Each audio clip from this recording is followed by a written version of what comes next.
그리스의 수도였던 아테네에서 복음을 전했던 사도 바울, 최고의 학문과 또 철학을 가지고 있던 아테네에서는 어떻게 됐어요? 복음을 받아들인 사람이 극소수였습니다. 왜 그랬습니까? 자기 지식이 가득한 사람들은 하나님의 지혜를 받아들이려 하지 않기 때문에 그렇습니다. 그러니까 선악과를 따먹은 우리들은 자신의 그 지식, 선악을 아는 그 지식이 가득 차 있기 때문에 하나님의 말씀이 들어갈 자리가 없습니다. 자신의 지식을 신뢰하는 사람들은 성경적인 표현으로 볼 때 교만한 자들이다 라고 합니다. 이 교만한 자에게는 하나님의 말씀이 들어갈 수가 없습니다. 자신의 지식이 자신을 구원해주지 못한다 하는 것을 알게 될 때에 비로소 사람은 겸손해지고, 그렇게 겸손해진 사람들의 영혼에 하나님의 말씀이 들어가기 시작합니다. 그래서 사람들은 어려운 일을 겪을 때에, 자신의 힘으로 안 되는 일을 만날 때에 비로소 겸손해지고 하나님을 인정하게 되는 경우들이 많죠. 모두가 그러면 좋은데 또 모두 그렇지는 않습니다. 자신의 힘으로 안 되는 일을 만날 때에도 끝까지 자기 고집으로 자기 고집 안에 살면서 그 안에서 망하는 사람들도 적지 않습니다. 끝까지 교만한 것이죠. 끝까지 자신이 먹은 그 선악과를 붙들고 죽어가는 사람들이 있습니다. 이것은 너무 안타까운 일이죠. 세상적인 지식이 풍성했던 아테네, 또 철학이 풍성했던 아테네, 그곳에는 복음이 전해지기가 참 어려웠습니다. 바울은 이런 상황에서 마음이 어땠을까요? 알지 못하는 신에게까지 제사를 지내는 그들에게 그들이 그 알지 못한다는 그 신이 누구신지, 참되신 하나님이 누구신지를 설명해 주었는데도 받아들이지 않는 그들을 보면서 바울은 아마도 많이 실망했을 것입니다. 그리고 이 세상적인 지식이 많은 사람들이 복음을 받아들이기가 힘들다 하는 사실도 또 경험했을 것입니다. 아테네의 어떤 사람들은 그렇게 말했어요. 오늘 네가 한 그 얘기를 다음에 또 한번 들어보자 이렇게 말을 했지만 그냥 그것은 인사말일 뿐이라고 말씀드렸습니다. 그들은 하나님에 대해서는 관심이 없었어요. 지식에 관심이 있었습니다. 그렇기에 바울은 이제 아테네를 떠나서 주님이 인도하시는 새로운 도시로 갑니다. 오늘 18장에서 그 새로운 장소가 나오는데 어떤 일이 있을지 함께 보죠. 사도행전 18장 1절에서 11절 우리 함께 읽겠습니다. 사도행전 18장 1절에서 11절입니다. 그 후에 바울이 아덴을 떠나 고린도에 이르러 아골라라 하는 본도에서 난 유대인 한 사람을 만나니 클라우디오가 모든 유대인을 명하여 로마에서 떠나라 한 고로 그가 그 안에 브리스길라와 함께 이달리아로부터 새로 온지라. 바울이 그들에게 가매 생업이 같으므로 함께 살며 일을 하니 그 생업은 천막을 만드는 것이더라. 안식일마다 바울이 회당에서 강론하고 유대인과 헬라인을 권면하니라.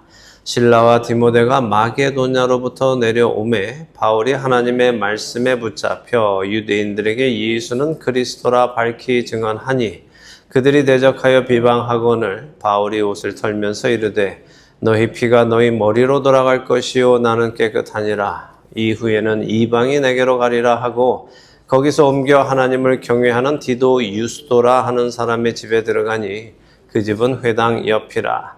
또 회당장 그리스바가 온 집안과 더불어 주를 믿으며 수많은 고린도 사람도 듣고 믿어 세례를 받더라. 밤에 주께서 환상 가운데 바울에게 말씀하시되 두려워하지 말며 침묵하지 말고 말하라. 내가 너와 함께 있음에 어떤 사람도 너를 대적하여 해롭게 할 자가 없을 것이니 이는 이 성중에 내 백성이 많음이라 하시더라. 1년 6개월을 머물며 그들 가운데서 하나님의 말씀을 가르치니라. 아멘. 바울은 아테네를 떠나서 고린도라는 곳에 가게 되었습니다. 우리가 2주 전부터 주일 성경 공부 시작한 고린도 전서의 그 고린도예요. 바울이 처음으로 이 고린도에 이제 도착하게 된 것입니다. 그리고 그곳에서 교회를 세우는 이야기입니다. 사실 고린도 교회는 성경에서 가장 문제 많은 교회로 손꼽히는 교회입니다. 또한 오늘 우리 시대 교회의 모습과 가장 많이 닮아 있다고 불리는 교회죠. 그래서 이 고린도 교회를 공부하는 것은 오늘 우리의 신앙을 되돌아보는 데에 아주 중요한 역할을 합니다.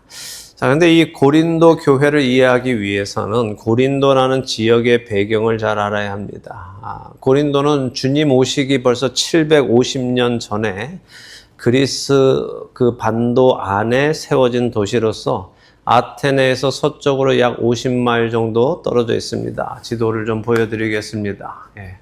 이게 일단 지중해 보여드리는 거고, 여기 이제 예루살렘이고, 여러분 아시겠지만, 이렇게 가서, 저기가 그리스 반도예요. 그래서 요걸 좀 너무 머니까 확대한 요거를 이제 보여드리면, 이게 이제 그리스 반도인데, 여기가 아테네예요. 아테네에서 서쪽으로 50마일 정도 오면 고린도라는 곳이 있어요. 여기 끝에 보시면 여기가 이제 이탈리아입니다. 로마가 저기에 있어요. 자, 그런데 당시에는 예전에는 이제 헬라가 강성국이었으니까 아테네가 여기 있잖아요. 그러니까 모든 문명이 여기로 모이기 위해서는 보통들 이제 이쪽으로 오고 저쪽에서도 이쪽으로 와야 되는데 이렇게 그리스 반도를 돌아서 가기 너무 어려우니까 여기로 직접 이렇게 와서 고린도에서 짐을 내리면 아테네로 움직이기가 쉬웠기 때문에 또한 이쪽에서도 저쪽 이탈리아로 가기 위해서 로마 쪽으로 가기 위해서는 돌아가는 것보다 여기에 와서 짐을 내리고 고린도에서 다시 배를 태워서 이렇게 보내면 훨씬 많은 이익이 있기 때문에 고린도가 굉장히 발달을 하게 된 겁니다. 자, 이런 이유로 고린도는 무역의 중심지가 되었습니다. 무역의 중심지가 되었다 하는 얘기는 뭐예요? 돈이 많이 왔다 갔다 한다는 이야기입니다. 이로 인해서 고린도에는 많은 부를 축적한 사람들이 많았습니다. 어느 정도였는가 하면 저 그리스 반도에서 가장 부유한 도시가 고린도였어요. 아테네보다도 더 돈이 많았습니다. 그래서 일반인들, 그냥 고린도에 사는 일반 백성들 한 명당 최소 2명의 노예를 데리고 살았어요. 그 정도로 돈이 많았습니다. 그러니까 여러분이 고린도에 사는 일반인들이라면 여러분 집에 가면 노예가 2명씩 다 있다는 거예요. 그래서 여러분은 그냥 놀고 먹는 그런 삶을 사는 거예요.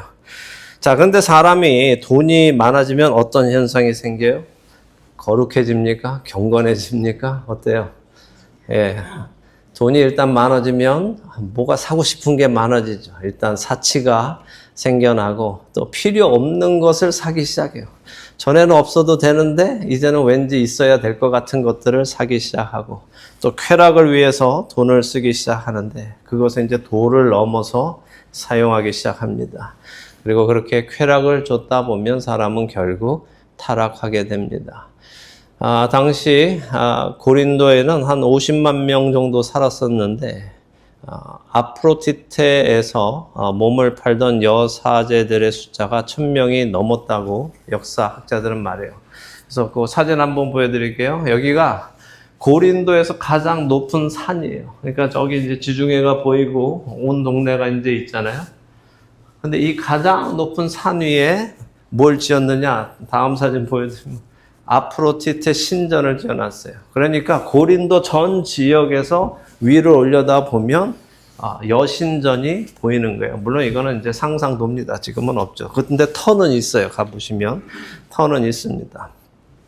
그리고 바로 이 신전에서 1000여 명의 여자 사제들이 몸을 파는 거예요. 그러니까 신을 섬기는 행위가 가서 뭐 거룩하게 하는 게 아니라 여사제에게 돈을 주고 함께 성관계를 가지면 그것이 신을 섬기는 거였어요. 그러니까 얼마나 말이 안 되는 종교입니까? 자, 그래서 이 고린도가 너무 타락하다 보니까 고린도 아가씨라고 하면 그거는 곧 매춘부를 의미하는 단어로 사용됐고, 저 사람 꼭 고린도 사람 같아 이러면 걔는 비도덕적인 애야, 걔는 음행하는 애야, 이런 의미로 쓰일 정도로 고린도는 아주 타락의 원산지였습니다. 그래서 고린도는 돈 많고 방탕하고 음란하고 술과 향락에 빠져 살고 우상 숭배가 아주 가득한 도시였습니다. 자, 이런 도시에 이제 바울이 들어왔습니다. 사람들이 자신들의 지식에 취해서 복음을 받아들이지 않던 아테네를 떠나서 이번에는 돈과 음란과 쾌락이 가득한 도시 고린도로 왔어요. 자, 여러분이 이런 곳에 오셨다면 여러분은 어떤 생각이 드실 것 같아요? 여러분이 고린도에 오셨어요. 들어가셨어요. 여러분이 복음을 전하는 전도자예요. 고린도에 딱 들어오셨습니다. 어떤 생각이 드실 것 같아요? 야, 여기 그냥 생고구마가 많구나. 그냥 복음을 전해야 되겠다. 이런 생각이 드십니까? 죄인들이 많아서 복음을 열심히 전해야 되겠다라는 생각이 드시겠습니까? 아니면 이거 장난 아닌데? 이 사람들 복음 전해도 하나도 안 들을 것 같아. 라는 생각이 드시겠어요? 여러분 각자가 다른 생각이 드시겠지만 아마 대부분의 우리는 여기는 가망이 없겠어 라는 생각을 하는 경우가 대부분입니다. 왜냐하면 실제로 우리가 지금도 전도하는 우리 자신의 모습을 보면요. 누구한테 전도하는가 하면 좀 착해 보이는 사람들, 좀 순수해 보이는 사람들, 또 가난한 사람들, 이런 사람들한테 가서 복음을 전하지, 악해 보이는 사람들, 쾌락에 빠져 사는 사람들, 특히 부자들 찾아가서 돈 많은 사람들한테 가서 복음 전하는 사람은 거의 없습니다. 우리가 막 단기 선교 가도 되게 어디로 가요? 다 가난한 나라에 가서 뭐 퍼주면서 이제 복음을 전하지, 부자 나라 가서 복음 전해 보시는 단기 선교팀 보셨어요? 없죠? 거의 없습니다. 그러니까 우리 마음 안에도 이 복음을 전할 대상을 정할 때에 우리의 기준을 가지고 정한단 말이에요. 자, 바울은 어땠을까요? 바울은 이 고린도에 가서 어땠을까요? 오늘 말씀 속에서 한번 생각해 보죠. 바울이 고린도에 이르니까 아굴라라 하는 사람과 그의 아내 브리스길라라는 사람을 만나게 됐어요. 근데 이 부부는 그러니까 로마에서 온 부부라고 되어 있습니다. 학자들에 의하면 남편인 아굴라는 유대인이고 아내 브리스길라는 로마 귀족의 딸이다라고 알려져 있어요. 그래서 로마 귀족의 딸이기 때문에 돈도 많고 귀족의 그 인맥도 많은 여인이었다고 합니다.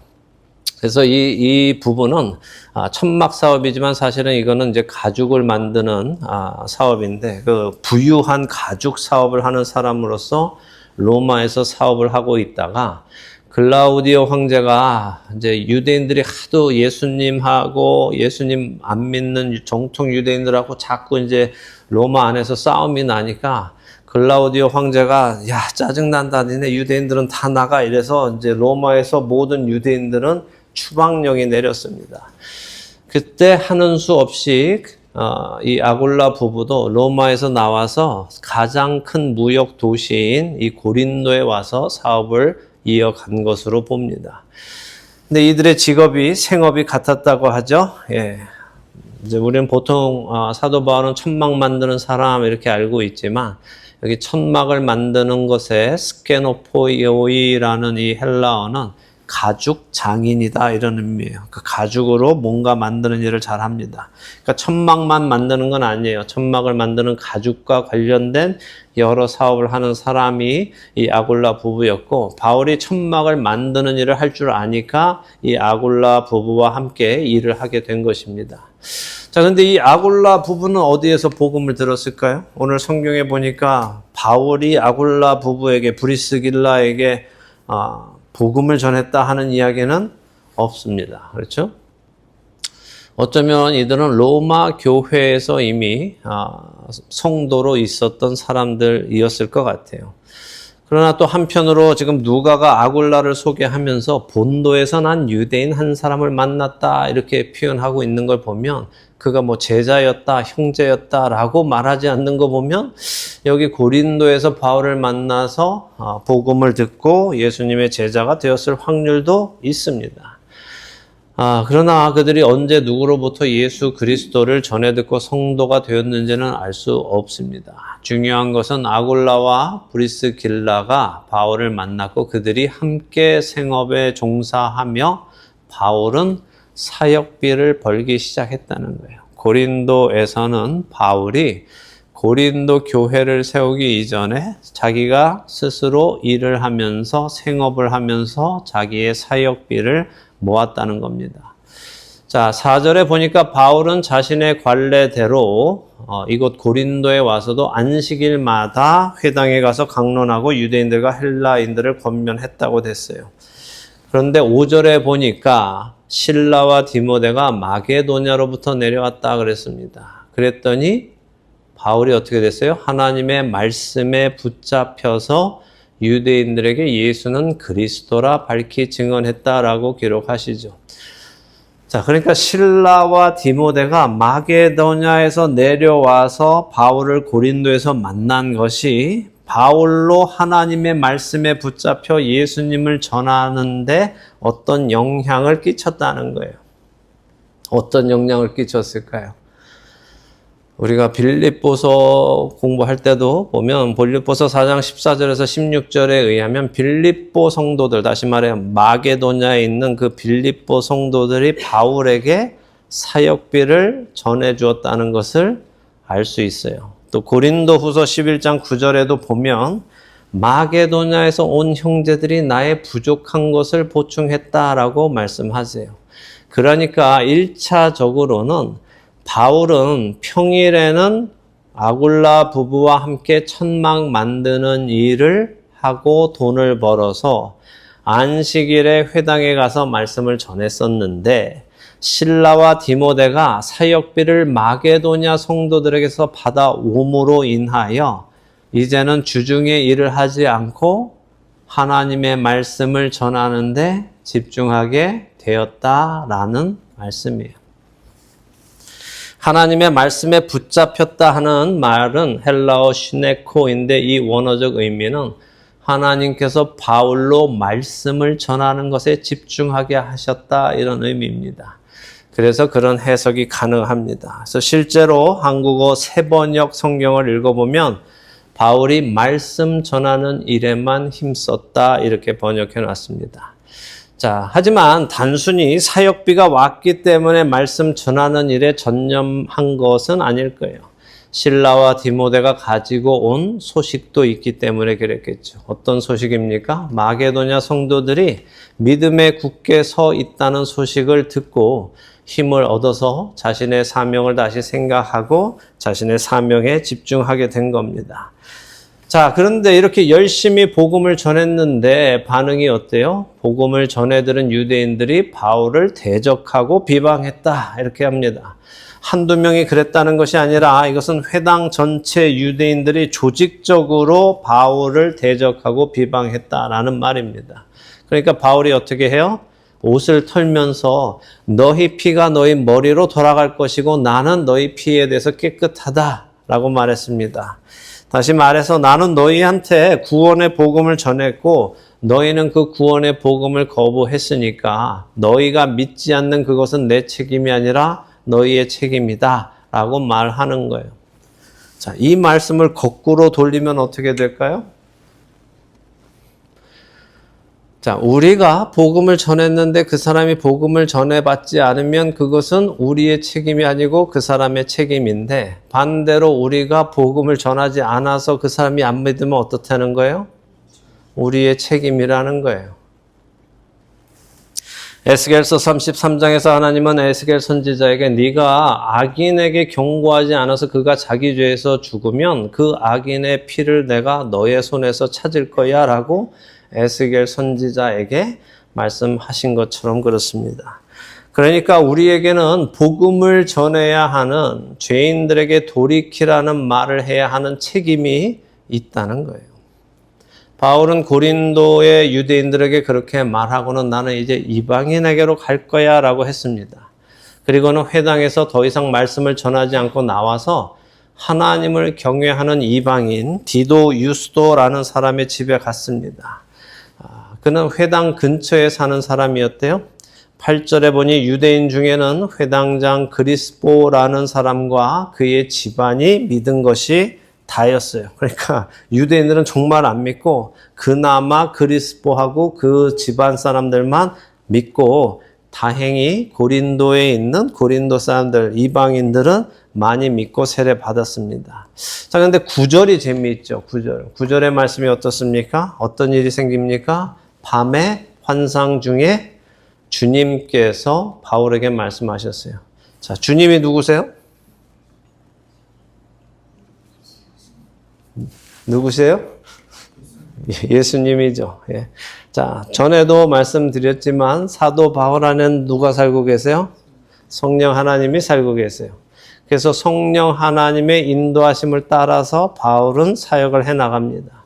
근데 중간중간 성령 하나님의 인도함 대신에 바울이 자신의 생각으로 어떤 일을 하거나 혹은 하지 않는 때가 있다고 말씀드렸죠. 그때는 어떻게 했어요? 예수님이 나타나세요. 자, 사도행전 16장에서 아시아에서 말씀을 전하지 못하게 하신 분은 누구였어요? 성령께서 그러셨어요. 성령께서 아시아에 말씀을 전하지 못하게 하셨더니라고 했습니다. 그때 바울은 성령님의 막으심에 선뜻 돌아서 부르기아와 갈라디아 땅으로 갔다고 돼 있어요. 그런데 무시아 앞에 와서는 비두니아로 가고자 애썼다 그랬습니다. 그러니까 비두니아로 가려고는 자기 의지로 거기를 가겠다고 막 노력을 했단 말이에요. 그랬더니 어때요? 그때는 예수의 영이 허락하지 않으셨다. 이렇게 한단 말이에요. 그러니까 성령께서 막을 때 성령의 음성을 잘 따라서 성령의 인도하심을 잘 따라서 갈 때도 있지만 사도 바울 같은 사람도 그 성령님의 인도하심을 잘 못 알아듣고 자기 고집대로 자기 생각대로 무언가 할 때가 있더라는 거예요. 근데 그때는 예수님께서 직접 나타나셔서 사도 바울에게 말씀을 하시는 거예요.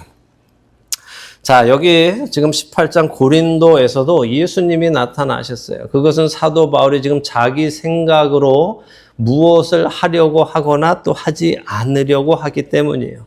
근데 9절에 주께서 하신 말씀을 읽어보니까 사도 바울이 뭔가 하고 있지 않기 때문에 예수님이 나타나신 거예요. 그거는 뭐예요? 바울이 침묵하고 있다는 거예요. 말씀을 전하지 않고 있다는 겁니다. 근데 왜 그렇습니까? 왜 바울은 고린도에서 말씀을 전하지 않고 있을까요? 예수님의 말씀을 들어보니까 주님이 너를 대적하여 해롭게 할 자가 없을 것이다 라고 말씀하세요. 그래서 두려워하지 말라라고 하셨어요. 다시 말하면 뭐예요? 사도 바울은 지금 자신을 대적하는 그 유대인들 앞에서 이 사람들이 나를 해롭게 할 거다라는 생각을 하기 때문에 그것이 두려워서 말씀을 전하지 않고 침묵하고 있음을 볼 수 있죠. 우리가 오늘 말씀 중에 생각해 본 것처럼 이렇게 부유하고 타락하고 음란하고 우상 숭배에 빠져 있는 사람들을 볼 때 우리 마음에 야, 복음을 전해야 하겠구나 하는 생각이 들기보다는 저 사람들 복음 전해봐야 듣지도 않고 나만 오히려 혼날 거야. 나만 오히려 해를 받을 거야 라는 생각이 들 수 있습니다. 그나마 예수님께서 용기를 주시려고 실라와 디모데를 보내주셔서 잠시 힘을 얻어서 말씀을 전했는데 그 반응이 영 좋지 않았단 말이에요. 조직적으로 그들이 바울을 대적하고 비방했다고 말씀하세요. 그러니까 지금 데살로니가, 베레아 여기서 다 유대인들이 말씀을 전했을 때 반응이 어땠어요? 그들이 계속 바울을 죽이려고 했단 말이에요. 그래서 바울이 데살로니가에서도 베레아에서도 급히 밤에 나오게 됐죠. 그러니까 지금 여기 이 고린도에서도 저 사람들이 하는 일을 보니까 대적하고 비방하는 걸 보니까 여기도 아니겠구나 하고 포기하고 입을 다물었단 말이에요. 침묵했다는 말입니다. 그런데 예수님이 말씀하세요. 아니야. 여기 너 생각처럼 그렇지 않아. 이 성중에 내 백성이 많으니라 라고 하시는 거죠. 네가 말씀을 전해도 안 믿을 것 같아 보이지만 오히려 네가 해를 입을 것 같아 보이지만 아니야 라고 하시는 거예요. 말씀을 전하면 받아들일 사람이 많다라고 하시는 겁니다. 이것이 얼마나 중요한 전도의 개념인가 여러분 생각하셔야 돼요. 전도는 우리가 생각할 때에 될 것 같아서 하는 것이 아니라는 거예요. 또 안 될 것 같아서 하지 않는 것도 아니라는 겁니다. 사도 바울과 같은 위대한 믿음의 선배도 이렇게 자기 생각에 빠지면 실수하게 됩니다. 왜 실수해요? 주님께 집중하지 않고 내 눈에 보이는 것들을 내 생각으로 판단하면 우리는 실수하게 되는 거예요. 그게 사도 바울이라 하더라도 말입니다. 그래서 우리는 내가 무엇을 보는가를 늘 주의해서 봐야 하는 거예요. 여러분의 눈은 무엇을 보십니까? 주님을 보십니까? 주님의 뜻을 구하십니까? 아니면 내 눈에 보이는 것들을 내 생각으로 판단하고 결정해서 행동하십니까? 늘 깨어서 주님 안에서 주님과 소통하며 주님의 뜻을 따라 행동하는 우리가 되기를 바랍니다. 사도 바울도 그랬는데 뭐 나 같은 사람은 더 하겠지 하고 이렇게 가볍게 넘기시면 안 돼요. 야, 사도 바울 같은 선배도 저렇게 실수하는데 나는 얼마나 더 많은 실수를 하겠나, 주의해야 하겠다 하는 자세가 돼야지. 바울도 그랬는데 뭐 이렇게 하면은 안 된단 말이에요. 아니, 바울도 실수하는데 나는 얼마나 더 많이 하겠어, 주의해야지 하는 자세로 가시기 바랍니다. 바울은 유대인들이 대적하고 비방하니까 나는 이방인에게로 가겠다 하며 옷을 털었지만 예수님은 아니야, 여기서 복음 전해라, 두려워하지 말고 침묵하지 말고 전해, 여기는 내 백성이 많아, 그들이 다 구원받을 때까지 너는 여기서 그들에게 복음을 전해라 라고 하시는 거예요. 자기 백성을 단 한 명도 잃지 않으시는 주님의 성품이 여기에도 나타납니다. 그리고 그 일을 마칠 때까지 사도 바울을 지키시는 예수님을 우리는 볼 수 있어요. 그러니까 전도자가, 사명자가, 보냄을 받은 자는 언제까지 일하는 거예요? 사명을 마칠 때까지 하는 거예요. 우리의 목숨은 나의 사명이 끝날 때 끝나는 겁니다. 그전에는 끝나지 않아요. 우리가 이 자세를 가지면 우리를 부르시는 주님 앞에서 우리는 어떤 자세를 가질 수 있겠어요? 아, 주님 조금만 더 하고 갈게요. 이게 아니라, 아, 제 사명은 끝났군요. 감사합니다. 저를 사용해 주셔서 하고 갈 수 있는 믿음의 사람들이 되어야 하는 거예요.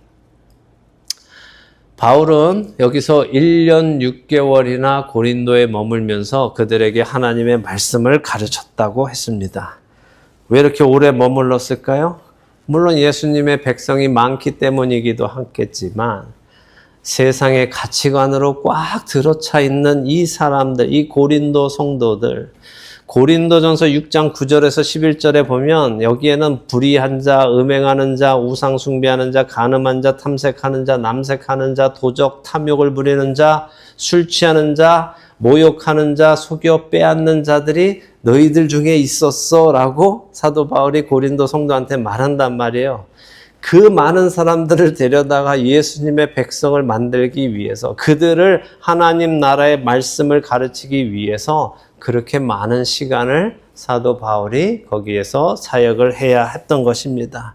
훗날의 에베소도 마찬가지입니다. 에베소 역시 음란함과 우상 숭배가 가득했던 곳으로 바울이 무려 3년이나 눈물로 그들을 가르치게 됩니다.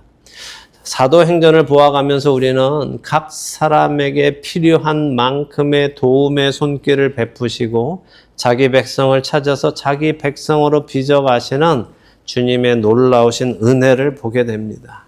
그리고 그 은혜를 보면 우리에게도 동일한 은혜가 주어질 것을 우리는 확신하게 됩니다. 그렇기에 자신의 생각을 내려놓고 주님의 뜻을 따르며 우리 각자에게 주어진 사명을 감당해 나가시는 여러분 한 분 한 분 되시기 바라요. 여러분의 생각에 될 것 같다 해서 하는 것이 아니라, 안 될 것 같다 해서 안 하는 것이 아니라, 주님이 가라 하시면 가고, 주님이 가지 말라 하시면 가지 않고, 주님이 침묵해라 하면 침묵하고, 침묵하지 말라 하면 입을 여는 우리가 되기를 바랍니다. 날마다 말씀 안에서 주님을 더 깊이 만나고 체험하며 주님의 뜻을 온전히 깨닫고 그 인도하심을 받으며 내 생각과 내 판단으로 행하는 자들이 아니라 온전히 주님의 뜻에 순종하는 자로 빚어져가는 은혜가 우리 모두에게 있기를 예수님의 이름으로 축원합니다.